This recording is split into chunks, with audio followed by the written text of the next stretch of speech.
ఈ యువకుడి జీతం 13,000 కానీ ప్రియురాలు అడిగిందని కోట్ల రూపాయలు గిఫ్ట్గా ఇస్తున్నాడు.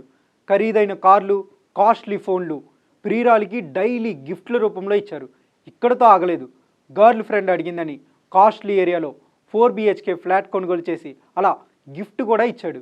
అంతేకాదండోయ్, వజ్రాలతో కళ్ళజోడు చేపించి మరీ తన ప్రేమ చాలా గొప్పదని ప్రపంచానికి చాటి చెప్పాడు. ఊహకే అందని ఈ విచిత్ర ఘటన మహారాష్ట్రలో చోటు చేసుకుంది.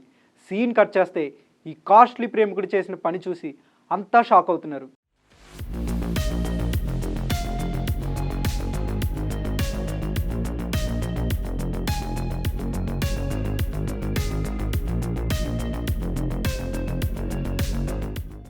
మహారాష్ట్రకు చెందిన హర్షల్ కుమార్ క్షీరసాగర్ అనే 23 ఏళ్ల యువకుడు ఛత్రపతి సంభాజీనగర్లోని స్పోర్ట్స్ కాంప్లెక్స్లో కంప్యూటర్ ఆపరేటర్గా పనిచేస్తున్నాడు. నకిలీ ఈమెయిల్ ఖాతాను తెరిచి సంస్థ బ్యాంక్ అకౌంట్లోని డబ్బును మొత్తం కాజేశాడు. జూలై 1 నుంచి డిసెంబర్ 7 మధ్య కాలంలో సుమారు 21.6 కోట్ల నగదును మొత్తం 13 బ్యాంక్ అకౌంట్లకి బదిలీ చేశాడు. పక్కా ప్రణాళికతో బ్యాంకు ఖాతాను హ్యాక్ చేసిన హర్షల్ డబ్బును లూటీ చేశాడు.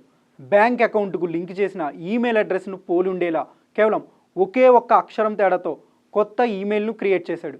ఆ తర్వాత మెయిల్ అడ్రస్లో చిన్న పొరపాటు ఉందని అప్డేట్ చేయాలని కోరుతూ స్పోర్ట్స్ కాంప్లెక్స్ పాత లెటర్ హెడ్పై బ్యాంకుకు లేఖ రాశాడు. దీంతో అతడు కొత్తగా క్రియేట్ చేసిన ఈమెయిల్ బ్యాంక్ ఖాతాకు లింక్ అయింది. తనకు అవసరమైన ఓటీపీలు, లావాదేవీలకు సంబంధించిన ఇతర సమాచారం ఆ ఈమెయిల్ ద్వారా తెలుసుకునేవాడు.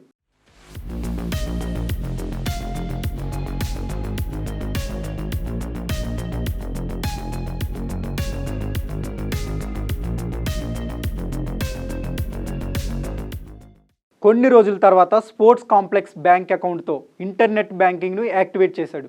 ఆ తర్వాత కోట్ల మొత్తాన్ని ఇతర అకౌంట్లోకి బదిలీ చేశాడు. అలా మొత్తం 13 ఖాతాల్లోకి డబ్బులు మొత్తాన్ని బదిలీ చేసినట్లు పోలీసులు గుర్తించారు.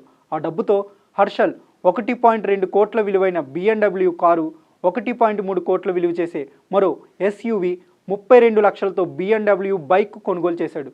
తన ప్రియురాలికి ఛత్రపతి సంభాజీనగర్లో 4 BHK ఫ్లాట్ను బహుమతిగా ఇచ్చాడు. అంతేకాకుండా ఆమె కోసం వజ్రాలు పొదిగిన కళ్ళజోడును కూడా ఆర్డర్ చేసినట్లు పోలీసులు గుర్తించారు.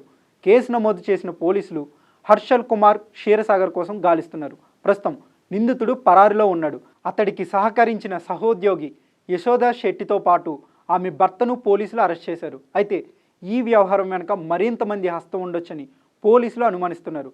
ఆర్థిక లావాదేవీల్లో పెద్ద మొత్తంలో తేడా వస్తున్నట్లు స్పోర్ట్స్ కాంప్లెక్స్లోని ఉన్నత స్థాయి అధికారి గుర్తించడంతో ఈ విషయం వెలుగులోకి వచ్చింది.